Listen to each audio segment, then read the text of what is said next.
We're finally here in the theater room. We're finally doing it. We're doing a home theater tour. You guys have requested it. You've been requesting it for a while. You know, the last one that I did was actually in our old house when I first rebranded the channel. Lots of things have changed since then. And some things have changed over the past year that the home theater has been set up. And the one thing I want to say before we even get started is this room was done on a shoestring budget. We had to install a new AC right from the get-go, so there went the entire budget for the home theater. Now, the reason I bring that up is you don't need a ton of money. I always stress that in order to get a really nice, really kick-ass home theater.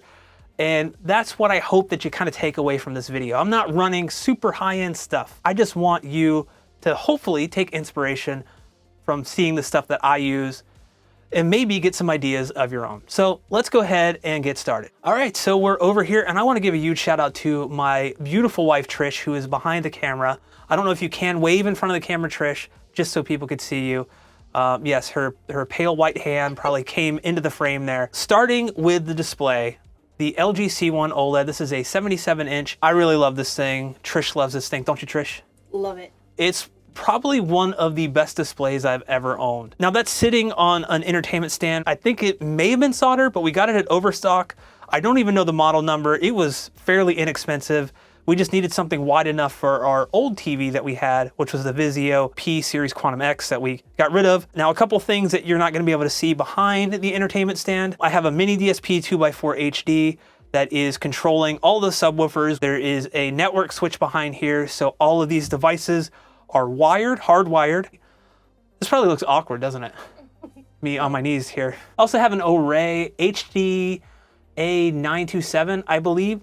It's an eARC extractor. Basically, it's used for getting eARC audio to receivers that don't have eARC capability. So that allows me to use an older receiver, but still get full eARC functionality from the display without any compromises to the audio.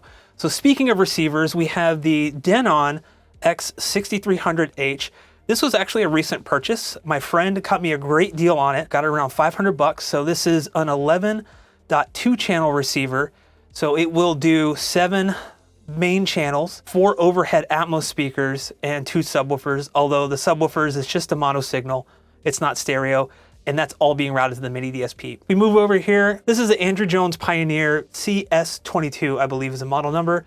Relatively inexpensive speaker. I've had this for probably 6 or 7 years now. I do have a bunch of acoustic foam behind it. I also have it on isolation foam underneath. And I also have some door stoppers kind of angling it up at the listening position. So none of this stuff was super expensive, but just doing a few of those things really helps cut down on any of the resonances from inside the entertainment stand, even though this is open in the back. If we move over here, we have the Xbox Series X. I don't really need any explanation for these. You guys know what they are. Go down here, we have the PlayStation 5. And then over here, we have the NVIDIA Shield TV Pro, a Nintendo Switch dock, which the Switch is actually in the living room now. And then we have the Apple 4K TV right here, which is what's on currently. And then lastly down here, we have the LG UP970 Blu-ray player. I got this in 2018 from an Amazon warehouse deal for around $100. We do watch a lot of physical media. Eventually I would want to upgrade it to something a little more substantial, but it works for what we use it for. Moving on to the front left and right speakers. So here we have the Pioneer Andrew Jones FS52. I think I said drones. These are their floor standing models. These are relatively inexpensive. I think I bought them around $180 each. So nothing too crazy at all. And that was, again, around the time I bought the center channel. The left and right side surrounds. These are the, again, Pioneer Andrew Jones BS22. So these are the bookshelf speakers. I bought these all around the same time. So these were about 80 or 90 bucks at the time. Unfortunately, they don't make this series of speakers anymore, this line of speakers. So finding them at a good price is kind of difficult. The Atmos speakers, which if we take a look real quick, these are the Aperion Audio Clear 6Cs. I am currently in the process of reviewing. I have 4 of them. So I have the top fronts here, and then if we look in the back here, you can see the top rears there as well. They're really, really great speakers. These are also very budget friendly. They run about $180 each. So relatively inexpensive, and they're about the same price that I paid for my old Polk VT60 in-ceiling speakers. And these actually perform a lot better. A little kind of behind the scenes look at what the heck's going on back here. These are actually 2 PB3000s from SVS. I will be buying these, so I will be keeping those. Right now, they're just kind of sitting back here.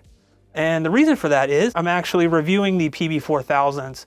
So these are the PB4000s from SVS, very, very capable subwoofers. If we tilt down here, you can actually see I have two near field subs right behind the theater seats. Now, a lot of people don't know I actually run two mismatched subs back here.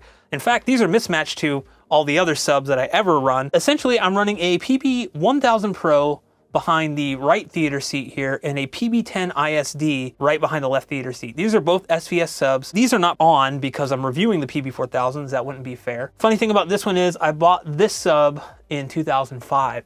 So it's almost 20 years old.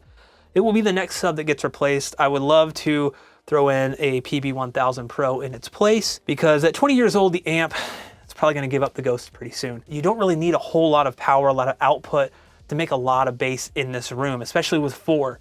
So all of these subs are at probably 35 to 40% volume overall before they're even, EQ'd or anything. So having that headroom is really, really nice. If we move over a little bit, you can see the kind of centerpiece of the room, probably the most expensive thing in the room. These are the Valencia Tuscany Ultimate Luxury Edition theater seats. That's just a mouthful. These were actually one of the few things in this room that was provided by the manufacturer. I reviewed these last year. These were given to me for free in exchange for that review. So I did not pay for these. These are around, between, I think, $2,000 a seat. So these are $4,000 total. Very, very nice. But if I had to pay for this with my own money, I don't think there's any way that I could afford that. But I was very, very grateful for Valencia for providing those to me for review and also allowing me to keep these. Trish, I know it might be kind of hard to hear you, but you use these seats when we're in here, obviously. What do you think of them? They're awesome. The only thing, with them is the buttons. I really wish these were backlit. You can see them easily now because they're being lit with a light, but otherwise, they're really, really difficult to see. Acoustic panels. So these are actually DIY panels. They use furring strips. These are about 3 to 4 inches, I believe. There is 16 by 48 inch bats of rock wool in here. I basically made these all myself. They're covered in a burlap kind of material, very breathable. Got that from linen. Linen? Yeah. See, this is why Trish is in here, because I could not remember how many times in my life have I gone to Joann's for something that I need. Once. Exactly. And it was to get this stuff. So that's why she goes with me. There is also some weed blocker fabric in there to prevent any of the insulation from actually escaping into the room, becoming airborne. You'll notice they are a few inches off the wall total. I made some little backer things for them to put them on the wall. And if we go back up to the ceiling real quick, I'll point out that you might notice that these 4 right here look a little different. These are actually acoustic panels that I made for the drop ceiling here. The reason I put them here is they're just directly above the listening position. This will help with some of the early reflections from the speakers. All right, so lastly, let's just talk about the room real quick. This room is roughly 11 by 12 feet. It was the bigger of the 2 rooms that we had to choose from when we bought the house. It was either the office, which was 10 by 10, or this room.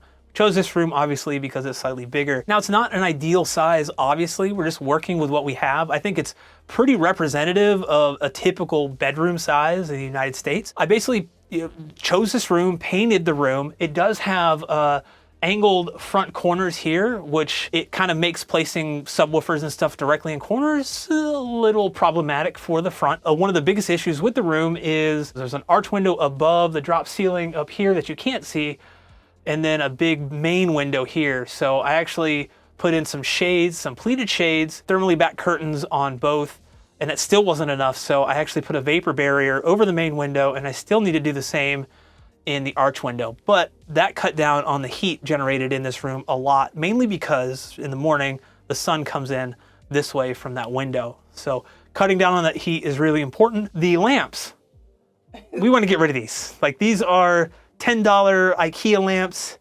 They're not really doing anything. These don't really add anything to the overall room, to the overall aesthetic. I went for a super clean look. Notice I don't have any movie posters or anything like that. I didn't really want anything reflective or anything kind of detracting from the viewing of a movie. So like when all the lights are off, it is pitch black in here. There is no light whatsoever. One thing I didn't mention, now that I'm thinking of the lights, I have some Gobi LED strips under here for the lighting under the entertainment stand, and behind the TV, I'm using a Smart Life light.